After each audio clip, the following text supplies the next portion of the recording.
ఈ రోజు వరకు వాళ్ళ కుటుంబానికి కేసీఆర్ కవితకైనా హరీష్ రావుకైనా కేటీఆర్ కైనా వాళ్ళందరికీ ఎవరి ద్వారా గుర్తింపు వచ్చింది? కేసీఆర్ ద్వారా. కేసీఆర్ లేకుండా కవిత ఎక్కడుంది? ఆయన ఒక ఉద్యమకారుడు. కేసీఆర్ తెలంగాణ రాష్ట్ర ఏర్పాటులో కృషి చేసిన వ్యక్తి. అటువంటి వ్యక్తిని స్వయాన కూతురే ఆ విధంగా మాట్లాడడం అనేది డెఫినెట్ గా ఆమె మొట్టమొదటి సమావేశంలోనే తప్పు చేసింది. దాంతో తెలంగాణ ప్రజలందరూ కూడా ఆలోచించుకుంటారు ఏమని. ఇక తండ్రిని గౌరవించుకోలేని మనిషి ప్రజలకు తల్లి ఎట్లయితుంది? ఇదైతే నేను తీవ్రంగా బాధతో చెప్తున్నా. చాలా తప్పు మాట్లాడింది కవిత.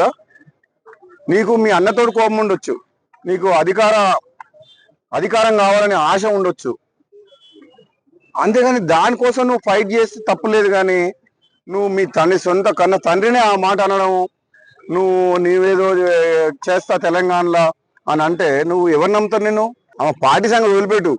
సొంతంగా ఆమె పోటీ చేసిన నియోజకవర్గంలో కూడా డిపాజిట్ కూడా రాదు కవితకు. ఎందుకంటే ఆ మర్యాద పోగొట్టుకుంది. ఫస్ట్ మీటింగ్ లో తండ్రిని కేసీఆర్ లాంటి వ్యక్తిని తిట్టి ఆమె ఉన్న మర్యాద పోగొట్టుకుంది.